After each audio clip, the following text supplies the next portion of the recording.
Hi guys, welcome to Kavin rapid form. நம்ம வீடியோவில் இன்றைக்கி என்ன பார்க்க போகிறோன்னா, நம்ம பண்ணையில் 2 தாய் முயல் குட்டி போட்டு இருக்குது. அதில் சோவியத் சின்சிலா இந்த முயல் வந்து நம்மளுக்கு 8 குட்டி போட்டு இருக்குது. இது 9/4/2026 அன்றைக்கி போட்ட குட்டி. இது பாருங்கள் எந்த அளவுக்கு ஹெல்த்தியாக சூப்பராக இருக்குது பாருங்கள். இது மொத்தம் 8 குட்டி போட்டு இருக்குது. ஒயிட் வந்து 4 போட்டு இருக்குது. அதில் 1 ஷேடு லைட்டாக பிளாக் ஷேடு வந்து இருக்குது. மீதி 3 வந்து பிளாக்கு ப்ளஸ் டச்சு, பிளாக் டச்சும் ஒன்று கலந்து இருக்குது. மொத்தம் 8 குட்டி. நல்லா ஒரு பரவாயில்ல, நல்ல சைஸில் வந்து இருக்குது. நல்லா வெயிட்டேஜ்லேயும் இருக்குது. குட்டிங்கெல்லாம் நல்லா ஹெல்த்தியாகவே இருக்குது. இது கண்டிப்பாக இது பால் கொடுக்கும். எந்த அளவுக்கு மிஸ்ட்டு ஃபார்ம் பண்ணியிருக்கு பாருங்கள். மொத்தமே வந்து முடி ஃபுல்லாகவே மூடி இருந்துச்சு. கண்டிப்பாக இது போல் முடி பிச்சு வைக்கிற தாய் முயல்லாம் கண்டிப்பாக பால் கொடுத்தே கொடுக்கும். நான் என்னுடைய எக்ஸ்பீரியன்ஸில் இது பார்த்தது.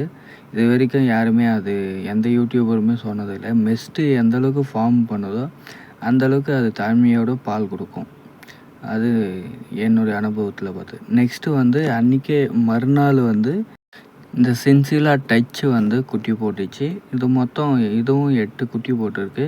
மொத்தமே தாய் முயல் மாதிரியே சின்சிலா டச்சிலேயே போட்டுருக்கு. White plus chinchilla great shade வரா மாதிரி இருக்குது பாருங்கள். இதே போல் எல்லாமே போட்டுருக்கு. மொத்தமே ஒரு 8 குட்டி. நல்லா இதுவும் நல்லா ஹெல்த்தியாக நல்லா சூப்பராக இருக்குது. ஒரு குட்டி மட்டும் லைட்டாக மற்ற குட்டிங்களை கம்பேர் பண்ண சொல்ல கொஞ்சம் வீக்காக இருக்குது. மற்றபடி அதுவும் நல்லா ஹெல்த்தியாக ஆக்டிவாக தான் இருக்குது. அதுவும் நல்லா பால் குடிச்சிச்சுனாக்கா அதுவும் நார்மல் சைஸ் வந்துடும். அது கண்டிப்பாக இது பால் கொடுக்கும். இதுவும் பாருங்கள் சுத்தமாக குட்டியே தெரியாத அளவுக்கு மிஸ்ட்டு ஃபார்ம் பண்ணியிருக்கு. இது கண்டிப்பாக பால் நல்லாவே கொடுக்கும். இது வந்து இந்தளவுக்கு மிஸ்ட்டு ஃபார்ம் பண்ணுற எந்த முயலாக இருந்தாலும் கண்டிப்பாக பால் கொடுத்தே கொடுக்கும். எந்த வித பயமே தேவையில்லை. இது நம்ம மிஸ்ட்டு ஃபார்ம் பண்ண சொல்லவே நம்ம அது கண்டுபிடிச்சிடலாம். இருந்தாலும் நம்ம விடக்கூடாது. ஒரு நம்ம 3 நாளைக்குனாவது செக் பண்ணியே ஆகணும். பால் கொடுக்குதா, எந்த அளவுக்கு கொடுக்குது, அதெல்லாம் செக் பண்ணால் தான் குட்டி நம்ம காப்பாற்ற முடியும். இது பார்க்காம விட்டாக்கா குட்டி கண்டிப்பாக அடி வாங்கும்.